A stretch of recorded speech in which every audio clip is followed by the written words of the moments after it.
Hi everyone, Eric Reynolds with your Fox 10 News Now update. 3 family members, including a prominent Pensacola doctor, are accused of operating a pill mill out of their office.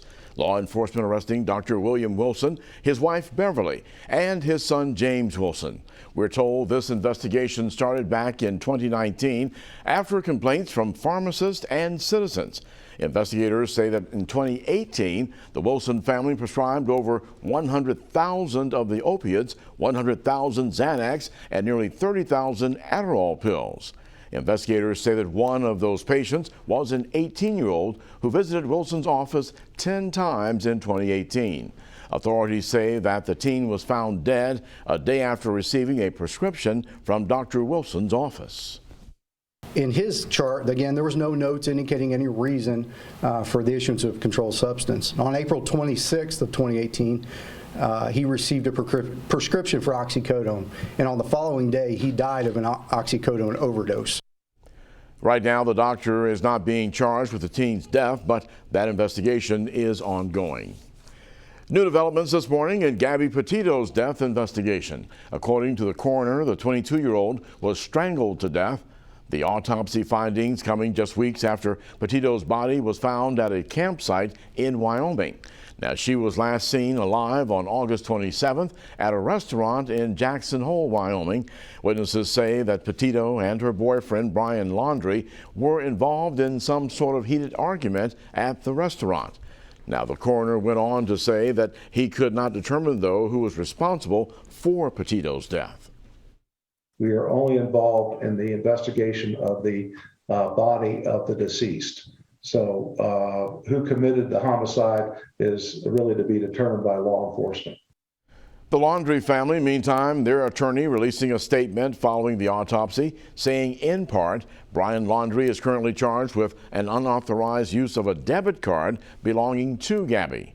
Brian is only considered a person of interest in relation to Gabby Pietros' demise, unquote. Now, the family also vowed to assist in finding Laundrie. The Food and Drug Administration preparing to decide if the millions of Americans who received a Moderna or Johnson & Johnson vaccine should get a booster. The FDA is just a day away from reviewing booster candidates from both companies. Officials will determine which Americans may need the shot. Experts also stress that most vaccinated Americans and those who've had COVID are still well protected. Multiple studies show that if you have had COVID and you get one shot of an mRNA vaccine, either Pfizer or Moderna, that you have a substantial immunity with 10 times the amount of antibodies than just from having had COVID. The FDA previously authorized Pfizer's booster shots for some adults.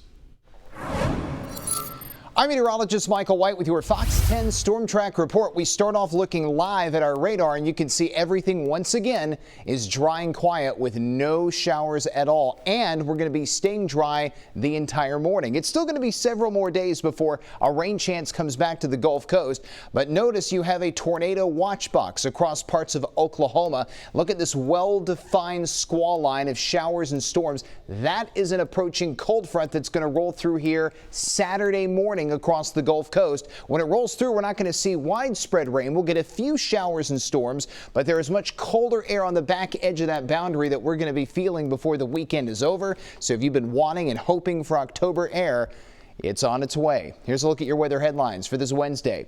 It's going to be another mild start out there. We are expecting dry and warm weather yet again.